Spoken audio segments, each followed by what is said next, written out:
guys, so today I'm going to show you the games that we had for the camp that we did for a specific church. And we made sure that these games were perfectly curated based on the theme and the goal of the camp itself. Just to give you a brief background, the theme or the name of this camp is called Refuel Camp. And the goal here is to bring back evangelism and discipleship to their church or church members. Again, for these games, we made sure that we had that goal in mind and we also took note of the age group. So if you want to understand more about the context of this camp, just make sure to check out this video right here. And before you conduct the games itself, make sure to check out this video right here because it will share to you some practical tips that you should never miss out when it comes to conducting these games. And these factors will help you ensure success in your activities. Okay, so let's start with the first game. We call this the preliminary game, which is the loading or unloading scavenger hunt. So each team will be given a handout. Before the actual games begin, as a game master, you have to announce to everyone that you will be having a scavenger hunt. And they will be given 3 minutes to gather the following items found on the list. They will have a copy for the list. And so, each item will have a corresponding points for it. And once you say go, they can go back to their rooms or check their bags or something just to provide the items in the scavenger list. In 3 minutes, they should be able to put those items in the box that they were given. And once the 3 minutes are done, you will have your facilitators check those items and then mark them according to the corresponding points. Say for example, if they had toothbrush, then it's just 10 points per item. So if they got the entire 3, then it's gonna be 30. You know what's fun here?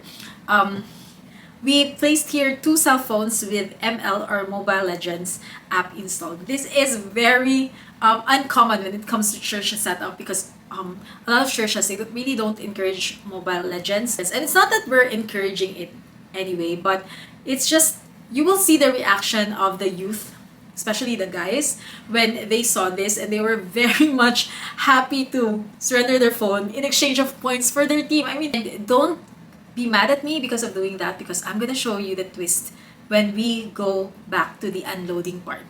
So, okay, so before I proceed to the unloading, make sure to announce the points that they got from loading those items into the box. For the twist part, you're gonna say unloading, you're gonna say congratulations! But you know what? It's now time to gain extra points. We are going to ask you to unload items, everything from the box except for a few items. So these few items have corresponding points if you agree to leave them inside the box for us to keep. Well, it basically means that you can get everything from the box except for the few items for extra points. But again, this is optional. And you know what? I think all of the team members who have Mobile Legends installed were perfectly fine while surrendering their phone in exchange for points for their team. It's amazing, right? Imagine they won't be able to play Mobile Legends for the entire day or night and they don't know when it will come back to them. But I think it's just really fun because at least we can take off some distractions while they're in the camp, right? Alright, so we're done with the loading or unloading station. Let's move on to the actual game itself. So for the actual games, we had 7 stations. And those 6 stations were time-bound or time-pressured, wherein we will really get the exact time for them to finally accomplish the task per station. And then the time has a certain corresponding point for it, right, like that. And then the seventh station can only be done once they're done with the 6 stations. And then 7 is sort of time bound, but we're not getting the exact time for them to accomplish it. We just, have to record if they're the first or the order. Therefore, every game master should have a timer. So if you're not sure about how to conduct this, you can check out this video right here. It has, again, practical tips on how you can conduct this. So the games here are not in order, except for the 7th one. They can proceed to whatever station is available. So I'm just gonna share the first one, which is the Evangelism Station. And it has 3 games under it. The first one is the message relay. 5 players only. They will be given 1 Bible verse. Second, game would be the hula hoop relay. So the team will need to assign 7 players for this, and they will have to form a circle and hold together. And the hula hoop must be passed back to the person while they are holding hands together as fast as possible. Make sure that their hands or their connection, their circle, won't break at any point of the game, or else they will have to start again. And lastly would be true or false.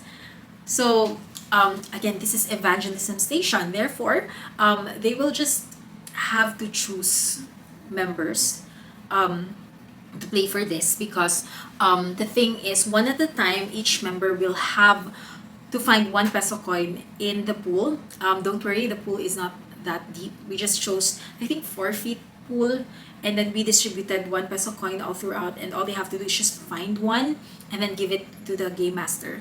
So once the game master receives the coin, he will ask a question, and the player will either answer true or false. And these questions are salvation questions. It's about theology, about their salvation. So the game ends once the team would gain 3 correct answers, and then we hit the timer stop.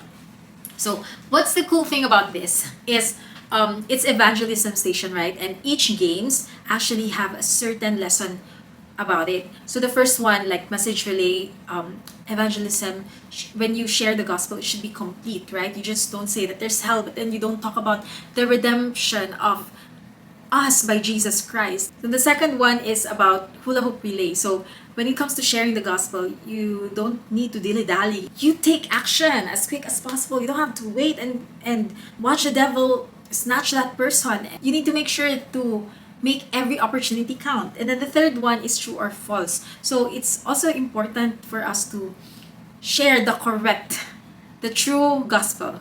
And you know what? There are certain questions here that we think is basic, but people, maybe out of pressure or what, they're not giving the correct answer. Like, say for example, salvation is a free gift from God that cannot be earned. True or false? You answer it. Of course, the answer is true. However, you will notice that certain people are answering the opposite, which is false. And that's like one way for you to think, if you're a church leader, how can we address this? Because this is important. Or maybe these people are just new members and it's okay.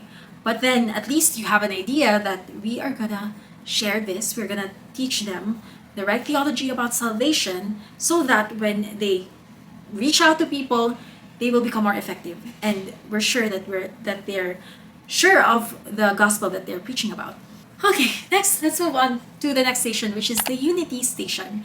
This is the balloon caterpillar, but we added a twist to it. It's not just the typical balloon caterpillar that you can see in this video. This is the basic form, but if you want the even more complicated one, you can do it with a twist, and we call it the red light, green light. This is the typical balloon caterpillar, wherein they have to travel from point A to point B with balloons in between them, making sure that it would not fall and they're not touching each other, right? So the twist here is when the game master would whistle and then say red light, they have to freeze and follow the command from the game master. Those are just the 4 options. And just to make sure that it's not too complicated for everyone, the game master will have to only say the command or the red light twice all throughout the entire game for each team. Sikit sa. Isa gamay lang nga jump. 1, 2, 3, go, jump! And then if the game master would whistle again and say green light, then they can resume and move on to their task, which is again to move to point. So let's move on to the third station, which is the pool of grace. I suggest that you cut it down to 3 players or 5 players. It depends, but yeah, the ideal would be 3 to 5, and if you think you have a large team with a lot of capable players, then maybe 7. So the goal here is for all those team players to move or swim from one side of the pool to another at the shortest time possible.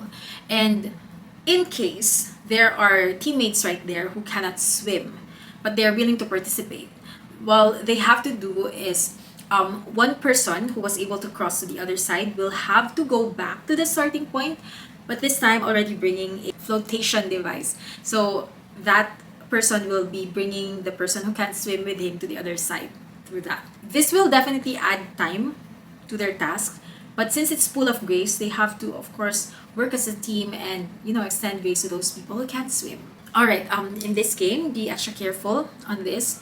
It is best to not go understaffed. If you can put 3 people who can manage the entire thing, like can help in case there is an emergency, like cramps, just to avoid people from drowning, make sure to be extra vigilant on this one, because I think this is the most challenging as a game master. So let's move on to the next station, which is the Discipleship Station, and the game here is called Lava Walk. This is the same game that I featured again on this video. Instead of just saying lava, what you can say, since this is a church event, you can say like, oh, the ground is like hell, and all you have to do, and what you have to do is bring your team to the safe side without going to hell, right? Just to summarize, each team will have to walk from point A to point B on top of the platforms that were given, and they have to make sure that they will not fall or touch the ground, the lava or hell, or else they'll have to start again. Next station would be the Discipleship Station 2. The other one was the first, and then we have the second Discipleship Station, and we call it the Shepherd's Voice. As the game master, you can start the game if there's only one team. There has to be 2 teams, and of course, we made sure that the number of teams that we had for this camp is even. So we had 10 teams. Therefore, we have 5 rounds for this specific station. Okay, so 6 players. Don't include the old ones, those who had arthritis, those who had physical limitations, definitely don't include them. How it goes is each team should choose 1 shepherd, while the other 5 members will be the sheep. Those sheep will really act like sheep, like they will be on their knees walking around, crawling around. And then while blindfolded, they will also be saying or shouting ba ba ba, like that of a sheep. And the thing is, others won't do it because it's weird, but you have to say this, like as a game master, you will have to say that if you're not going to say ba ba ba in the game, I'm gonna give you guys demerit. So they will be shouting ba ba ba, and it's gonna be wild, it's gonna be very noisy. But the thing is, here comes the shepherd, and the shepherd will try to guide them to their station, to their post, one by one, just by saying ba ba ba as well. So it's just ba ba ba, using the same language as the sheep. This is gonna be fun because you're gonna give them time to strategize on how they will communicate, especially they will be just using ba ba ba. And as you could see the pattern, it's about knowing your shepherd's voice. It's about listening. And it's fun because you will see a lot of people who are very sensitive to their shepherd's voice. They get their instruction by just using ba ba ba. However, there are some people who are just kind of stubborn, and that's how discipleship goes. Like, as a leader, as a discipler, you will see some members are very much attentive to your instructions. They know you so well, they know God so well, and they obey and follow Him. However, there are certain people who just can't get instructions that easily. But it's fine, you don't have to give up. Your task as a shepherd is to bring them to the right path. You should never give up. Oh, by the way, before you start, once they're all mixed up, all the sheep were mixed up, you have to give them instructions to turn 3 times simultaneously just to disorient them, and then you whistle and the timer starts.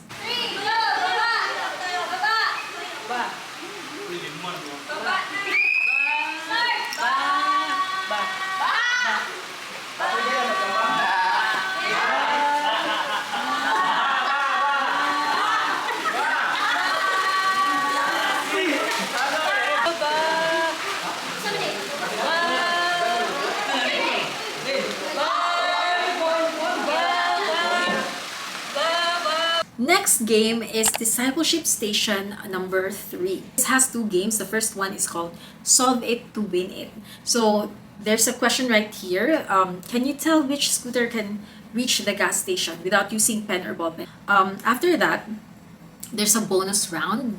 So this is completely optional because they will be asked to do a dare, Again, this is optional. Say for example, we need one member who will eat ampalaya. So it's like a chunk of ampalaya or bitter gourd, and then it's for 50 points. But you don't have to do it. You keep on saying that as a game master because this is optional. You don't need to sacrifice for discipleship. But the thing is, you're not gonna disciple effectively if you're not gonna sacrifice, right? So that's one. Or maybe you can ask one member only to kneel on mango seeds for 30 seconds. That's for 100 points.